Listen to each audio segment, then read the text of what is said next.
Hey, WWB Universe. It's the varsity athlete, Jeremy Baudet, coming to you with a midweek update, talking about all things professional wrestling. On this day, we're going to be talking about Elimination Chamber. It's the week of Elimination Chamber, Toronto, Ontario, Canada, coming this Saturday night. And we're going to be talking about the odds. We always like to talk about our predictions, what we think is going to happen. Now, we're going to look at the market. We're going to check Odds Checker, and we're going to see what the people think is going to happen this week, this Saturday at Elimination Chamber. Let's check it out.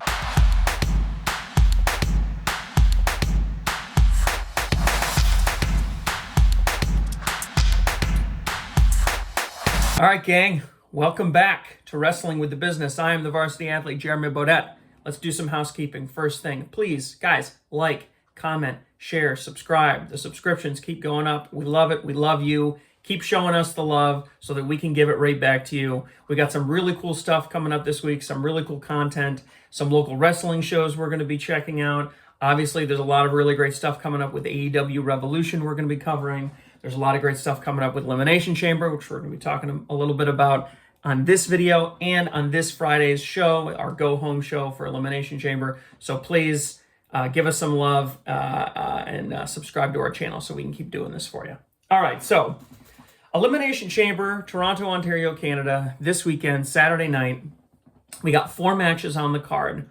Me and the rest of the team are going to be doing our official predictions on this Friday show. But before then, I thought it would be interesting if we took a look at Odds Checker to see what the masses thought. I mean, it's one thing to talk about what we think. It's another thing to speculate and fantasy book on what we would like to happen. And it's an entirely different thing to look and see what the people think, right? That's the people, the royal we, I guess you would call it, the greater population. What do they think?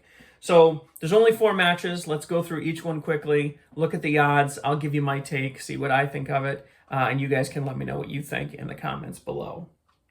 So let's start with the tag team match, which kind of seems to have the least amount of momentum behind it. So we got Tiffany Stratton and Trish Stratus versus Nia Jax and Candice LeRae. The odds on this one, extremely lopsided. We've got Tiffany Stratton and Trish Stratus, 1-12 odds, and Nia Jax and Candice LeRae at 6-1. So for those of you that are, let's say, betting virgins and maybe don't know too much about it, that means that, let's say for Nia Jax and Candice LeRae, you will win $6 back for every $1 you bet on them. 6-1 odds. So when you see those numbers flipped, when you see the smaller number in the front, that generally means that they're the heavy favorite, right? So in this instance, Tiffany Stratton and Trish Stratus, 1-12 odds. That means that you'll win $1 for every $12 you put at risk. So really, really heavy favorites on this one. I really have to agree, like personally, with this tag team match. I mean, Trish Stratus, Toronto native, Canadian legend, Tiffany Stratton obviously got a lot of momentum behind her. Nia Jax and Candice LeRae, not really so much. So this is probably going to be the popcorn match of the night. No really interesting stipulations or anything at all. This one kind of seemed like a no-brainer to me. Yeah, Tiffany Stratton and Trish Stratus. Yeah, I'd take that bet. Okay, the unsanctioned match. This is Kevin Owens versus Sami Zayn. Unsanctioned. These are 2 Canadian perennial favorites. They're both kind of hometown guys, home country guys, I guess you could say. Kevin Owens is the favorite on this one, but it's much closer. It's 4-7 odds against Sami Zayn, 13-10 odds. So again, that's $4 won for every $7 bet on Kevin Owens, and $13 won for every $10 bet on Sami Zayn. So significantly closer than the tag team match, but still, you know, odds are pretty good.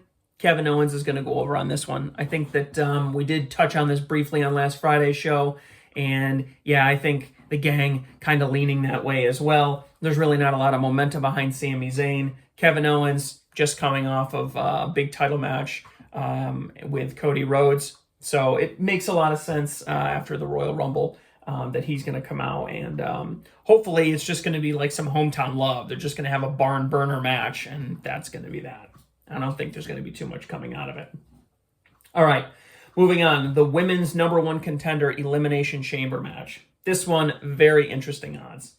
Bianca Belair coming out on top, 1 to 3 odds. 1 to 3 odds. That is a name that we have not talked about on our show at all. Everyone was talking about Alexa Bliss and Liv Morgan.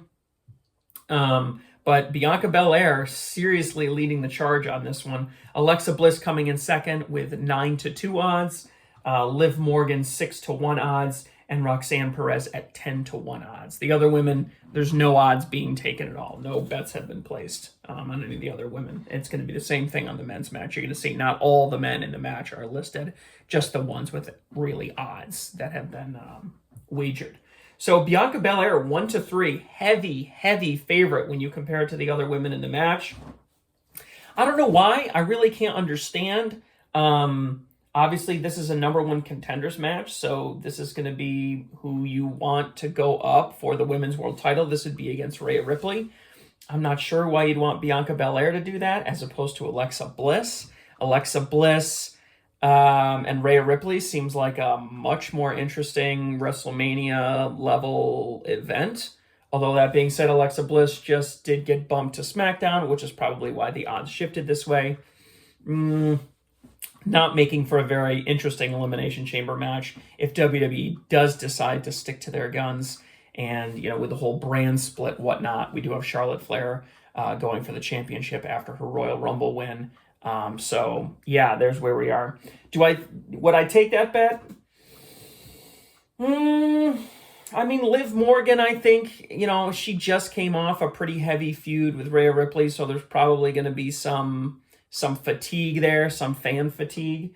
I'd say her odds. Yeah, I guess with Alexa Bliss going over to SmackDown, basically, to be with the Wyatt Six, Bianca Belair, it makes a lot of sense. I'm not sure I would make her that heavily favored, because I think it's plenty likely enough that WWE doesn't really care too much about the brand split. Like, whenever it's convenient for them to just forget about the brand split for a couple of weeks, they're willing to do it. So, but I would say I happen to agree with this one. Given the circumstances with Alexa Bliss coming back and going over to SmackDown, Charlotte Flair winning the Royal Rumble and getting her shot at the title, and of course her choosing to go after the women's championship that's carried by SmackDown, we're kind of in that situation. All right, last but certainly not least, the men's number 1 contender Elimination Chamber match. No surprise here. John Cena, the heavy favorite, 4 to 9 odds, with CM Punk coming in second, 6 to 4 odds. Drew McIntyre, 12 to 1, and Seth Rollins with 20 to 1 odds. A lot of people want to see CM Punk take this one. A lot of people want to see John Cena take this one. CM Punk, Seth Rollins, they're kind of doing this weird trifecta thing, so they're probably not going to win. I think it's a lot of wishful thinking on the part of CM Punk fans to see him go over and get a chance at a WrestleMania main event. I think that they built a lot of tension with the Royal Rumble performance, with John Cena's Royal Rumble performance. They really built a lot of tension to try to, let the rubber band snap at Elimination Chamber, as it were. Not a lot of hometown hero vibe on the men's side or anything like that, right? Like, no men's Canadian perennial powerhouses or anything are going to be involved in this match. So it seems like this one is probably just going to play out sort of the way that makes the most logical sense, the way that I think everybody thought the Rumble was going to go, with Cena going over.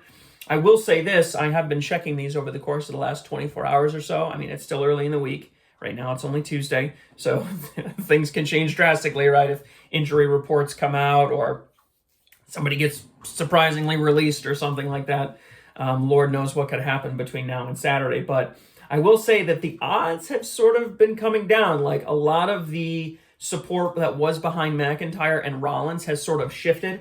I think Rollins was a 12 to 1 previously, if I remember, and McIntyre was more like an 8 to 1, I want to say. And John Cena's been 4 to 9 the whole way. So it looks like a lot of that support, a lot of that money that was behind Drew McIntyre and Seth Rollins has sort of coalesced behind CM Punk. Because I think CM Punk was maybe a 1 or an 8 to 1 or a 10 to 1 previously. So He's improved quite substantially compared to where he was before. So am I taking that bet? Yeah, I'm going to take that bet. I thought John Cena was going to win the Rumble. I thought for sure. I had a lot of money on it, and I ended up making money because of the women's match, but I lost the men's match just barely. So I do think John Cena is going to go over. I don't know how else he gets to WrestleMania. He's only got, 2 more months? Not even. 1 more month? 1.5 months until really WrestleMania gets locked up. So yeah, you're really kind of stuck with this unless you're going to sort of cheat with a sort of Deus Ex Machina type situation. So yeah, I think John Cena has to go over if his story is going to continue. And if it doesn't, this farewell tour is strangled in the crib, as it were, because it's just going to be dummy John Cena out there waving. So if you want to make his farewell tour relevant, if you want to make WrestleMania really significant for him on his farewell tour, you got to give him one of those main event spots, probably night 1 main event spots, right? One of the zillion main event spots he's going to get on night 1. So, and of course, CM Punk is plenty busy with Seth Rollins and that whole thing. So there's plenty to make that interesting there. So all in all, I'd say I agree with the odds. They make a lot of logical sense. We'll see if WWE is going to follow through. Let me know what you think down below, especially in regards to the women's match. Bianca Belair, that's something I'm not hearing too many people talking about yet. That seems to be where the money's at. So let me know what you think down below. Please be sure to tune in this Friday night for our Friday night go-home show. Dan, Matt, and me are going to be talking everything wrestling. There's a lot of really interesting stuff, a lot of new signs. A lot of new sign-ons that we're going to see at AEW that I'm particularly excited about, that I'm sure we'll be talking about, along with a lot of the stuff that's in the news talking about the business. So check us out, keep watching, and we'll keep wrestling with the business.